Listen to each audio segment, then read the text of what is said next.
에베소서 3장 14절에서 21절 말씀입니다. 이러므로 내가 하늘과 땅에 있는 각 족속에게 이름을 주신 아버지 앞에 무릎을 꿇고 비노니 그의 영광의 풍성함을 따라 그의 성령으로 말미암아 너희 속사람을 능력으로 강건하게 하시오며 믿음으로 말미암아 그리스도께서 너희 마음에 계시게 하시옵고 너희가 사랑 가운데서 뿌리가 박히고 터가 굳어져서 능히 모든 성도와 함께 지식에 넘치는 그리스도의 사랑을 알고 그 너비와 길이와 높이와 깊이가 어떠함을 깨달아 하나님의 모든 충만하신 것으로 너희에게 충만하게 하시기를 구하노라. 우리 가운데서 역사하시는 능력대로 우리가 구하거나 생각하는 모든 것에 더 넘치도록 능히 하실 이에게 교회 안에서와 그리스도 예수 안에서 영광이 대대로 영원히 무궁하기를 원하노라. 아멘. 제가 십자가 복음을 따라온 지도 벌써 20년이 되었더라고요. 어떻게 이 시간까지 이렇게 왔을까 생각해보면 정말 주님의 은혜라고 생각합니다. 지난주 설교하며 주님께 주님 사랑합니다 막 이렇게 막 고백을 넘치도록 고백을 제가 웬일로 그런 고백을 했어요.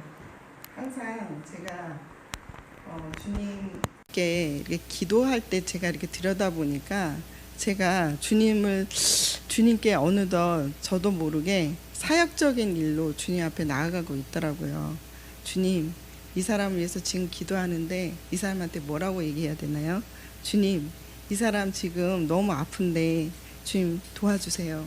주님, 또 이 일은 어떻게 진행될 건가요? 늘 이런 여러 가지 문제 앞에 제가 있더라고요. 제가 주님 이 십자가 복음을 만나기 전에 저를 보면은 정말 세상에 대해서 미련한 자였고 능력 없는 자였고 또 세상에 대해서 미련하기 그지없는 자였거든요. 그걸 제가 누구보다 알기에 세상에 대해서 여전히 미련을 붙들고 있는 사람들을 향해서 제가 이제 20년이 지나온 시간 속에서 해줄 얘기가 있더라고요. 그러다 보니까 저도 모르게 그들에게 이렇게 제가 온 삶의 발자취에서 그거 아니다, 그거 똥이다, 그거 해다 이렇게 여기게 하려고 그들에게 바쁘게 제가 말을 전하고 그렇게 하려 해요. 근데 그러다 보니까 어느덧 제 안에 사역이 엄청 커져 있더라고요. 마음의 사역이. 그렇다고 뭐 큰 일을 하고 그런 건 아니면서도 제 안에 그렇게 일 중심의 사람이 되어가고 있었던 것 같습니다. 그런데 지난주에 엄마가 이런 얘기를 해요. 제가 이제 저희 엄마랑 전화 통화를 하고 있으면 꼭 우리 예린이가 전화가 와요. 그러면 제가 엄마 전화 끊어. 예린이 전화 와. 이렇게 전화를 제가 뚝 끊고요. 또 뭘 얘기를 하다가 또 엄마 지금 예린이가 나 불러 가야 돼 하고 전화를 뚝 끊어요. 근데 그게 한두 번이 아니라 정말 지금 수년 동안 그랬던 것 같아요. 그랬더니 엄마가 어느 날 야 내가 예린이를 사랑하지 않는 것도 아니고 예린이를 내가 너를 안 챙기라는 것도 아닌데 꼭 굳이 그렇게 엄마랑 통화하다가 그렇게 전화를 끊어야 되겠냐, 예린아 좀 기다려라 하면 안 되겠냐고 그런 얘기를 하시는데 번쩍하는 이렇게 번뜩이면서 그래 내가 왜 이렇게 매어 살지 이런 생각이 들더라고요. 그러면서 저를 뒤돌아보니까 제가 주님한테도 그러고 있는 모습을 주님이 보게 하신 거예요. 물론 주님께서는 우리에게 정말 새로운 인생을 살게 하시려고 우리를 부르시죠. 저도 이 십자가 복음을 처음 듣고 나서 야 나도 그리스도 안에서 새로운 피조물이 될 수 있고 내가 새로운 사람이 될 수 있고 새로운 그릇이 될 수 있고 새로운 삶을 살 수 있다고? 그럼 난 새롭게 살래 이러면서 미친 듯이 알지도 못하면서 제가 주님께 저를 제발 죽여주세요. 저 이렇게 살고 싶지 않아요. 그러면서 정말 그렇게 십자가에서 몸부림을 많이 쳤던 것 같아요. 주님께서는 창조의 계획 속에서 우리를 부르셨죠. 그 부르심 안에서는 아담의 존재로 부르신 것이 아니라 예수 그리스도 안에서 선택하여 그 선택한 사람들을 사랑하시고 그리고 사랑한 그들에게 거룩하고 흠없게 하시려고 자신이 아들 되게 하시려고 우리를 구원의 길로 인도하고 계시죠. 그런데 제가 이제는 그 속에 속했다 생각했어요. 어느 순간에. 그러다 보니까 제가 어느덧 물론 그 전에 예수를 믿었죠. 20년 전에 예수를 믿을 때는 믿고 싶었어요. 예수님을 믿으려고 반부둥 쳤다면 십자가 복음을 깨닫고 십자가 복음 앞에 있을 때는 주님이 만나주시는 역사가 일어나게 됐어요. 그리고 깨닫지 못하는 저에게 깨닫게 하시고 또 제가 참 무지하니까 주님은 저에게 알기 쉽게 영상으로 알려주시는 거예요. 그래서 제가 참 먼지요 티끌인 자이라는 것도 제가 알지 못할까봐 주님이 눈앞에 먼지를 보여주면서 햇빛에 비춰주면서 먼지를 보여주면서 너가 먼지요 티끌인 자이라는 것을 잊지 말라고 하셨어요. 그러시면서 여러 가지 하나하나 주님께서 저에게 해주신 것들을 되돌아보면 참 저에게 딱 맞게 주님이 해주신 것 같습니다. 주님의 제자 될게요 하고 정말 개념과 또 뭐라 그래야 되냐 포부는 정말 상당했어요. 그런데 늘 삶의 문제에서 허덕허덕하면서 제 삶에 어떤 일어나는 문제 하나 제대로 못 풀었던 저였던 걸 주님이 너무나 잘 아시고 계시죠. 저도 그래서 많이 헤매고 또 사단의 공격도 많이 받고 그리고 또 여러 가지 시험도 많이 당했어요. 근데 그 이전에 십자가 복음을 모를 때 내가 죽고 예수로 사는 것을 모를 때는 그 모든 것이 다 그냥 숙제 같고 산더미처럼 내게 밀려오는 일들이었어요. 그 일들을 하나하나 어떻게 해결하나 난 능력도 없고 힘도 없는데 나 이 문제 어떻게 풀어야 될지를 모르겠더라고요. 그런데 이 십자가에서 내가 죽고가 되니까 그 다음부터 중요해지는 게 사실 별로 없어요. 구원밖에는 관심이 없어요. 하나님이 나를 구원하시려 하시나? 하나님이 나를 구원하실 것인가? 하나님의 내가 사랑을 잊고 있는 자인가? 하나님이 나를 어떻게 하실 거지? 막 이런 그 초점만 있지 다른 거는 사실 다 부수적인 일들로 되어버리게 해주시더라고요. 그러니 좀 어떻게 보면 굉장히 단순해져요. 사람이 단순해져서 좀 어떻게 보면 무식이 용감하다고 무식해지기도 하고 용감해지기도 합니다. 그 모든 것이 제 속에 다 있어요. 단순하게 주님 앞에 나아가려고 하는 마음도 있고 또 거기에서 얻어지는 어떤 단순함과 심플함에서 얻어지는 주님이 주시는 은혜도 경험하지만 또 거기에서 또 무식하게 달려가는 또 제가 있더라고요. 그래서 요한 보고 주님이 우리의 아들이라고 했잖아요. 주님에 대한 열정이 가득 찼던 그 요한에게 우리의 아들이라고 했던 것처럼 아마 주님도 저에게 그렇게 얘기를 하셨을 것 같아요. 우리의 수지나 이렇게 얘기했을 것 같아요. 예수님의 제자로 가는 저에게 이렇게 열정만 앞세우고 정말 앞뒤 가리지 않고 하는 저를 보고 주님이 꼭 그렇게 말씀하시는 것 같습니다. 그런 저에게 주님께서는 지난주에 이렇게 세미나 예배를 드리고 있는데 제게 이런 마음을 주시네요. 이제 나도 좀 사랑하고 나도 관심을 좀 가져주렴. 예, 주님, 제가 주님의 일을 하고 주님의 사람으로 지금 살고 있는데 무슨 말씀이세요? 처음에는 그게 사단의 소리인 줄 알았어요.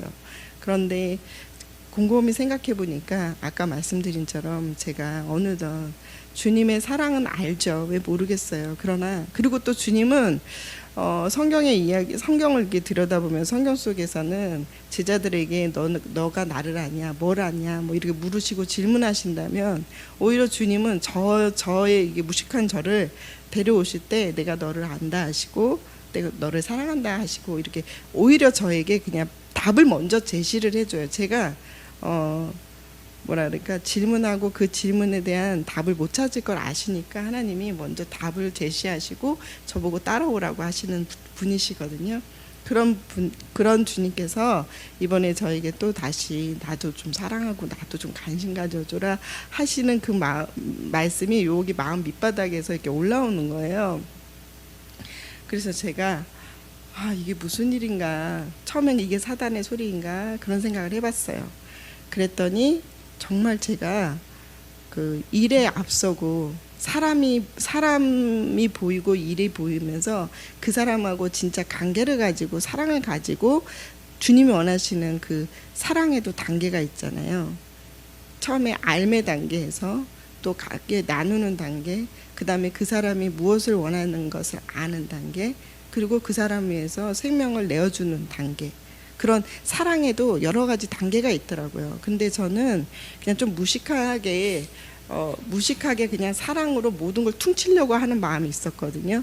그래서 성경에도 보니까 거의 사랑이라든가 믿음이라든가 소망이라든가 이런 게 다 개념이고 추상이지, 그것에 대해서 제가 삶에서 어떻게 드러내고 어떻게 삶을 살 것인가에 대한 고민을 제가 많이 못했어요. 왜냐하면 제가 능력 있는 그리스도인이 되고 싶었던 제 마음의 소원이 그걸 더 바라봤어요. 저의 모습을 더 바라본 거예요. 주님과 함께하면서 주님과 나누며 주님과 인격적인 것을 동행하며, 이게 다 맞는 말이고 아는 거지만 이게 제 삶에서 주님과 진정한 그런 인격적인 만남을 이렇게 가져가기가 참 어려운 거잖아요. 어떻게 제가 하나님 마음을 다 알 수가 있겠어요. 저희 조그만 그릇으로는 주님을 담을 수가 없어요. 그냥 주님께서 저에게 맞게 주님이 이끌어 가셔요. 목사님이 그런 말씀하세요. 말씀이 이루어지는 삶을 사는 게 제자라고. 맞습니다. 성경에도 진흙이 토기장의 손에 있음 같이 너희가 내 손 안에 있다고 예레미야의 말씀에 계십니다. 하나님께서 우리를 진흙의 토기장이신 주님께서 우리를 주님의 원하시는 모양으로 만들어 가지요. 그것처럼 우리가 주님이 알려주고 깨닫게 하지 않으면 정말 알아도 알지 못하고 들어도 듣지 못하는 그런 상태가 우리인 것 같습니다.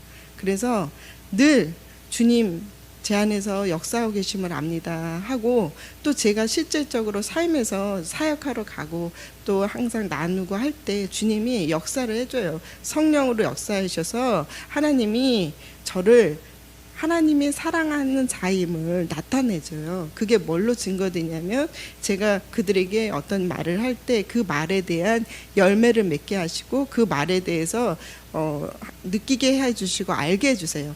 그런 거를 통해서 내가 하나님께 사랑받는 자이구나라는 것을 제가 오히려 거꾸로 역으로 하나님이 지금 나를 인정해 주시구나 하고 제가 주님 앞에 이렇게 또 나아가고 그렇게 살고 있거든요. 그럼에도 불구하고 주님께서는 더 참된 사랑의 관계로 저를 이끄시고 부르신다는 겁니다. 아직 그 단계까지는 제가 이르질 못해요. 제가 그랬잖아요. 겨우 이제 주님 정말 사랑해요 이 얘기하게 하셨는데 이제 그 주님이 더 관심과 사랑과 관계를 가져가라니까 처음에는 이게 참 어려운 일 같았어요. 그런데 주님이 저한테 이런 비유로 알려주셨어요. 뭘 알려주냐면 산적한 일이 막 보이는데 주님이 오히려 외딴 그 풀숲 있잖아요. 풀숲에서 누워 계시는 모습으로 저한테 보여주시는 거예요. 그러면서 난 지금 너랑 지금 한여름에 햇살이 얼마나 찬란하니? 이 찬란한 햇살을 내가 만들었어. 이 나무와 새와 지금 너 들리니? 시냇물의 소리가 들리니? 난 너와 함께 이런 자연을 느끼고 싶고 함께 하고 싶은데 넌 뭐가 그렇게 바쁘니? 넌 뭐가 그렇게 일 중심이니? 하시는 것 같이 저한테 비춰주시는 거예요. 그래서 제가 이 잠시의 이 한여름의 그 햇살 속에서 일어나는 그 자연에 일어나잖아요. 나비가 날아다니고 새가 날아다니고 새가 지저귀고 또 물이 흐르는 그것조차도 내가 주님의 그 창조하심 앞에 있는 자로서 주님께 영광 돌리지 못하고 주님께 마음을 드리지 못하고 주님께 표현하지 못했던 저를 주님이 이렇게 들여다보시면서 그렇게 어려운 게 아니라는 걸 또 한 번 더 알려주시는 거예요. 같이 누리고 함께 하는 거라고, 그게 동행이라고 주님이 저한테 말씀하시는 것 같았어요. 그러면서 제 안에 있는 그런 일 중심을 조금 내려놓게 되고 보니까 옆에 있는 사람이 조금 더 보이더라고요. 옆에 있는 사람의 마음이 조금 보여요. 그 전의 마음하고 좀 다른 마음을 저에게 주시네요. 제가 그러면서 더 하나님이 나를 더 알게 하시겠구나, 더 깨닫게 하시겠구나. 오늘 에베소의 말씀처럼 그 넓이와 깊이가 너희 마음에 그리스도가 계시게 하고 그 하나님 주님을 아는 그 지식이, 그 사랑이, 그 너비와 길이와 높이와 깊이가 어떠한가를 아는 사람, 그걸 충만하게 해주신다라는 이 성경의 말씀이 정말 내 안에서 이루어지겠구나라는 생각을 해보았어요. 저는 아직은 되어진 존재가 아니거든요. 근데 되어지지 않았지만 주님께서 이 길을 가고 가는 저에게 주님이 더 풍성하게 열매 맺게 하실 거고 더 풍성하게 해줄 거라는 그런 믿음이 더 강하게 옵니다. 그것이 너무 감사드린 것 같습니다. 지난 한 주간에 있었던 얘기 잠깐 하면요. 그 누구지? 우리 그 얼마 전에 한자로 왔던 권원정 집사님 얘기를 잠깐 할게요. 그 친구가 지금 삼성 음성 유방암, 왼쪽은 삼성 음성 유방암이고요. 한쪽은 상피 내암 유방암입니다. 이 두 가지 암이 한꺼번에 생겼어요. 유방암인데 한쪽은 음성, 한쪽은 양성. 이게 그 유방암 중에서도 상당히 있을 수 없는 일이라고 해요. 세계적이래요. 그리고 세기적이래요. 그 정도로 이게 한 사람 몸에 어떻게 음성과 양성이 있는지 그것이 그 의사들이 봤을 때는 굉장히 놀라운 희귀암인 거예요. 한마디로 말하면. 그리고 그때 처음에 저희 교회에 와서 그 유방암 한쪽 처음엔 상피 양성 유방암으로 판정됐을 때부터 이분이 하는 말이 그때 저를 만나서 하나님이 나를 부르시나 봐 이렇게 얘기를 한 거예요. 물론 그 친구도 30몇 년을 어렸을 때부터 하나님을 믿고 하나님께 은혜 받은 사람이에요. 그럼에도 불구하고 이 암에 걸렸을 때 하나님의 부르심에 그 제자로 부르시는 그 거에 이 사람이 딱 마음을 붙잡고 나 이제 주님이 나를 완전히 놓고 주님께서 나를 부르시는구나 이렇게 해석을 하더라고요. 그래서 너무 감사했어요. 그런데 그 한쪽 유방암으로도 그냥 그 정도로 마음을 먹었는데 세상에 한쪽이 그 삼성 음성 유방암 이게 딱 걸리니까 살짝 이건 또 뭐지 엄청 힘든 시간을 보내기도 했어요. 잠시지만. 그런데 그 일을 통해서 이렇게 한쪽은 그냥 그렇게 뭐 통증이 없는데 이 삼성 음성 유방암 쪽은 굉장히 세력이 강한 암이에요. 그래서 만져보면은 기도를 하면은 그 아픔과 고통이 굉장히 크게 느껴지거든요. 그래서 이것도 진행 속도가 엄청 빠른 거예요. 그래서 병원에서 빨리 수술을 해야 된다는 거예요. 그래서 2주 남겨놓고 저희 여기 동산에 들어왔는 환자였어요. 그랬는데 정말 이렇게 기도해 보니 세력이 정말 이렇게 뭐랄까 느껴질 정도로 목사님도 기도해 보면서 아니 이렇게 많이 아프냐고 그럴 정도였거든요. 그랬는데 여기 들어와서는 그 유방암에 대한 그 제거 수술은 하지만 그 옆에 임파선이 전이되지 않기를 기도했었어요. 그런데 감사하게 이번에 이제 수술하면서 전이된 게 하나도 없다라는 것을 판정받고 잘 수술이 무사히 잘 끝났어요. 근데 이제 우리는 원했던 건 뭐였냐면 수술하지 않는 거였어요. 그런데 이분은 수술하기 원했어요. 그리고 또 우리는 또 이제 수술했으니까 이제 항암하지 않았으면 좋겠다 생각했어요. 그랬는데 이분도 이제는 알았어요. 기도를 받고 나니 이제는 항암 받지 않아도 또 수술 받지 않아도 하나님이 치료해 주실 거라는 믿음이 생겼다고 자기가 고백을 했어요. 그러니 문제를 잘 풀면 하나님 그 문제 잘 통과하게 하시잖아요. 그래서 이제 그 유방암에 대한 그 항암은 하게 되지 않을 거라고 생각을 했어요. 그랬는데 마음에 이제 그걸 먹었어요. 만약에 병원에서 항암을 치료해야 된다 하면 그래도 안 할 거라고 마음을 먹었어요. 이젠 하나님께 속한 걸로 살겠다고 그렇게 약속을 했는데 며칠이 지났는데 연락이 왔어요. 무슨 일이냐 했더니 이분의 어머니가 이 친구가 항암을 하지 않겠다고 하니까 완전히 기절하시는 거예요. 그래가지고 그 항암을 해야 된다 막 난리를 치신 거예요. 그래서 이분이 또 고민을 하게 된 거죠. 그래서 선택을 어떻게 했냐면 그래 나는 이제 하나님이 항암을 하든 항암을 하지 않든 하나님이 나를 데리고 가시겠다. 삶에 대한 애착도 별로 없다. 그렇게 얘기를 하시는데 우리 엄마를 위해서 내가 그러면 효도 항암을 해야겠다. 이 얘기를 하더라고요. 그래서 제가 그 문제를 그렇게 풀어서 제가 순간 핑 하고 눈물이 돌더라고요. 그러면서 어떻게 이렇게 그 항암이 얼마나 힘든 걸 아는데 그걸 이렇게 효도 차원에서 엄마 마음 안정하게 하려고 그렇게 항암을 하겠다고 하나 하는 마음이 굉장히 짠해지더라고요. 그러면서 그래도 문제는 참 잘 풀었다. 너를 위해서가 아니라 엄마의 그런 믿음을 위해서, 엄마의 마음을 위해서 그렇게 해주니 그래 하나님도 이뻐하시겠다. 이래서 문제 잘 풀었네. 그래서 이제 그랬어요. 그래가지고 이제 항암을 하게 되었어요. 첫 번째 항암을. 그래서 항암을 했는데 처음에 이틀은 전화를 통화했는데 안 아프다고 해서 다행이다 했어요. 근데 3일째부터 엄청나게 아팠던 거예요. 그래가지고 거의 제가 며칠 전에 갔을 때 표현을 이렇게 말해요. 거의 죽었다 살아났다고 표현을 하더라고요. 죽었다 살아난 것 같다고. 너무 깊은 어둠 속에 정말 죽음 속에 자기가 하나님께서 철저히 혼자 두시고 외롭게 하시고 그냥 그 속에서 자기를 다뤄주신 것 같다는 표현을 하더라고요. 그래서 제가 너무 또 안쓰럽잖아요. 항암하면서 얼마나 힘들었을까. 근데 제가 알아봤는데 첫 번째 항암은 그렇게 힘들지 않다고 들었거든요. 그런데 이렇게까지 아팠다고 하면서 우리가 같이 기도를 했어요.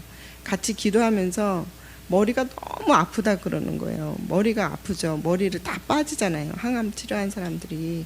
그러니까 머리가 아플 수밖에 없겠죠. 그래서 그 머리가 너무 아파서 머리가 너무 막 아프고 온몸이 다 아프다 그렇게 표현하길래 그런데 하나님께서 이 문제도 이 항암도 우리 이렇게 처리하지 않았냐.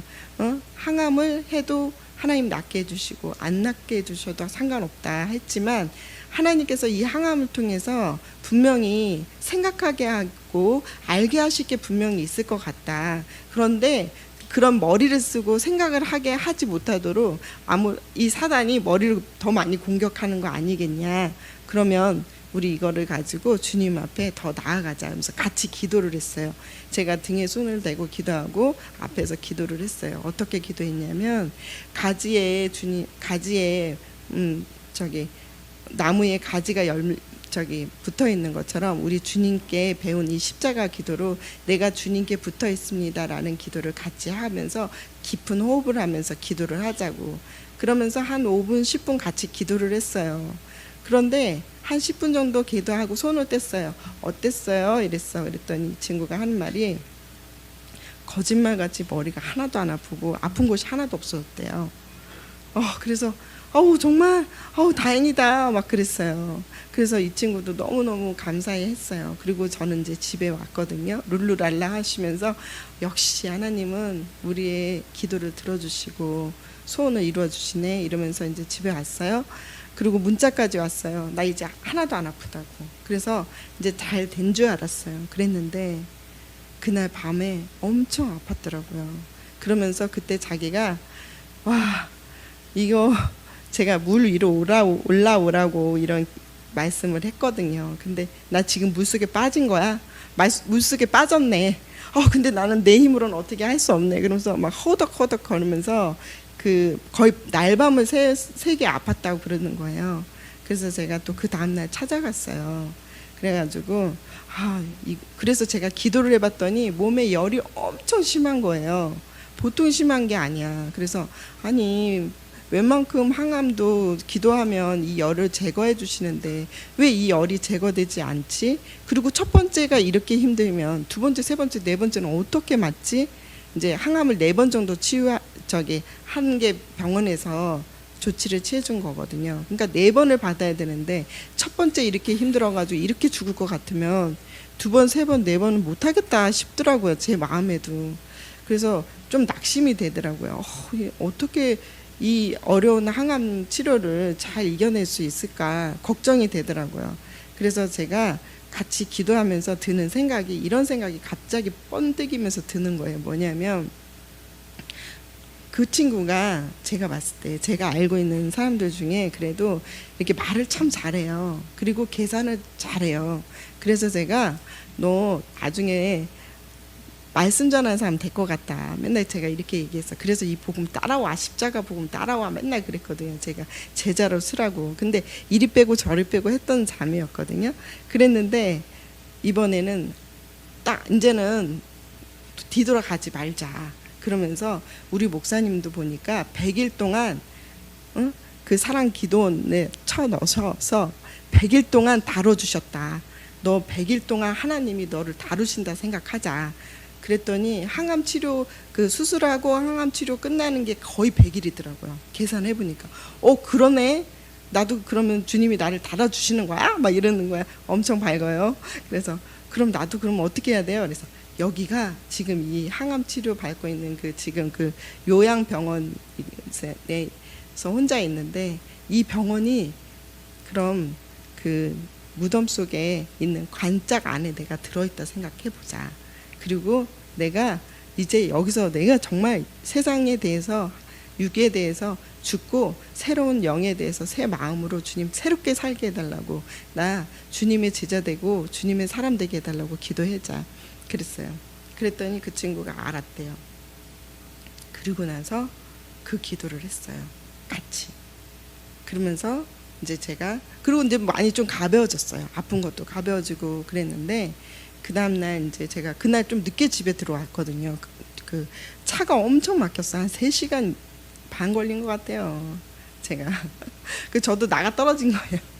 그래서 그 다음날 이제 전화를 했어요. 어떻게 됐냐? 어떻게 했어? 어떻게 됐어? 밤새 아팠어요? 이렇게 전화를 했어. 그랬더니 그 친구가 하는 말이 너무너무 감사하다 그러면서 밤에 너무 갑자기 또 아픔이 오길래 그때 그 기도를 했대요. 무슨 기도를 했냐면 하나님 나 지금 이거 날 죽이든 마음대로 하시라고. 난 이제 죽었어요. 그러면서 죽음을 선포하고 그냥 이렇게 잠이 들었대요. 그런데 자기가 기도 언제 한지 자기가 언제 잠이 든지 모르게 잠이 들었는데 잠든 그 시간 속에서 몸에 있는 열이 이렇게 나면서 땀이 많이 흘렸다네요. 그러면서 항암의 그 나쁜 기운이 다 나간 거예요. 그래서 제가 그 집에 올 때만 해도 다리가 아프다 그랬거든요. 한 몇천 미터, 한 7,000km를 뛰어가지고 다리가 막 쩌리쩌리 아프게 그렇게 느껴지는 그 고통을 어떻게 말로 표현하지 못하겠다고 했던 고통이었거든요. 그런데 밤사이에 잠을 자면서 나는 이제 죽었습니다 하고 죽음의 기도를 했더니 온몸에 자기도 모르게 그 땀으로 그 항암에 있는 그 안 좋은 게 다 빠져나가서 자기도 모르게 옷을 갈아입고 잤더래요. 그러니까 자기는 의식도 없었대요. 그랬는데 근데 아침에 일어났는데 너무 9시까지 푹 잤대요. 정말 이렇게까지 잔 적이 한 번도 없을 정도로 푹 자고 눈을 떴는데 온몸이 가볍대요. 온몸이. 그러면서 너무너무 감사하다고 그런 얘기를 하네요. 그렇듯이 이렇게 하나님께서는 저에게 정말 저도 능력 있는 그리스도인이 되기를 너무 원했어요. 이렇게 아픈 사람한테 제가 도움을 줄 수 있다는 게 너무 감사해요. 그리고 지난주에 한 그 권사님을 기도를 해드렸어요. 온몸이 또 다리가 아프신 분인데 기도하는데 이제 기도 받고 좀 어떠세요? 라고 얘기하니까 그분이 이런 표현을 해요. 주님이 만져주신 것 같아요 라는 표현을 하시는 거예요. 그래서 제가 감사하네요 그랬어요. 그러니까 저는 정말 하나님이 이런 20년 전에 제가 이걸 원해서 살아와서 꿈꾸고 달려왔잖아요. 이렇게 달려오니까 20년이 지난 제가 이제는 정말 하나님께 쓰임받는 느낌, 하나님의 종으로 쓰임받는 이 느낌이 있잖아요. 그래서 너무 감사해요. 그런데 주님이 그런 저에게 나 좀 관심 가지고 나도 사랑해 주지 않으렴 하시는 그 음성에 제가 깜짝 놀랐어요.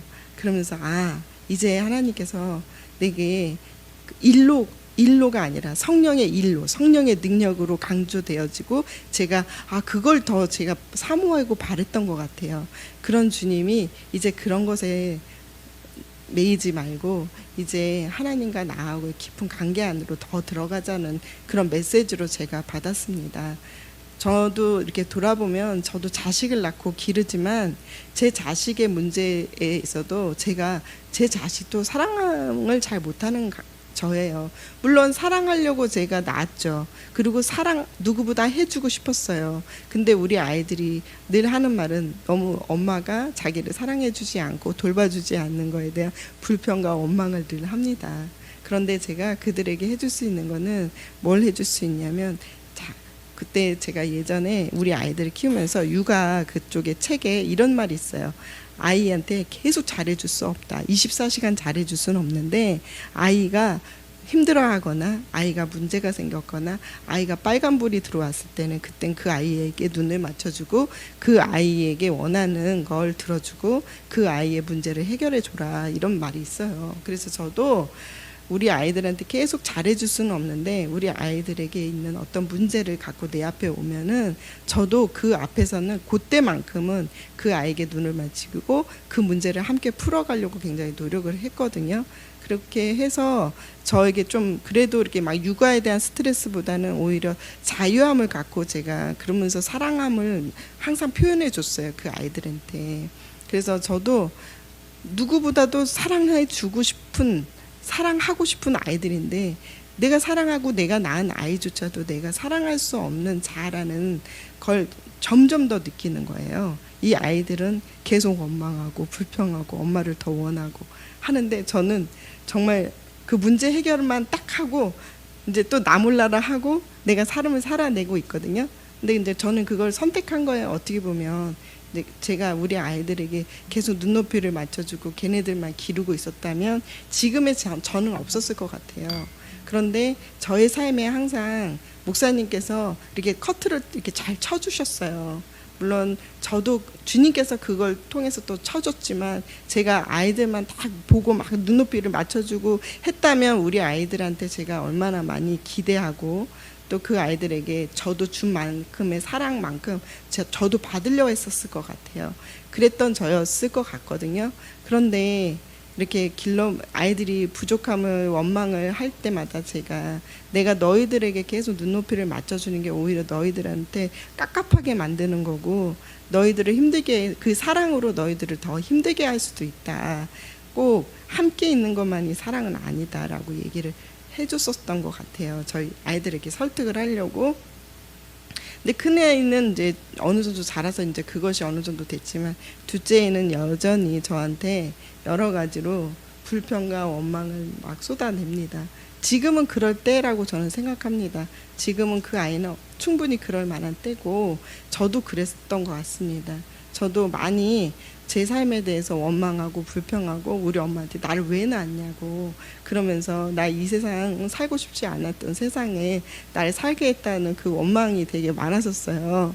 그런데 제가, 우리 엄마는 당연히 그럴 수 있거든요. 우리 엄마의 환경을 돌아보면은 우리 엄마가 저를 낳고 얼마나 힘들었을까 막 이런 생각 들면은, 그 속에서 우리 엄마의 삶에서 우리를 이렇게 키워준 게 최선이었거든요. 저는 그걸 알기 때문에 감사해요.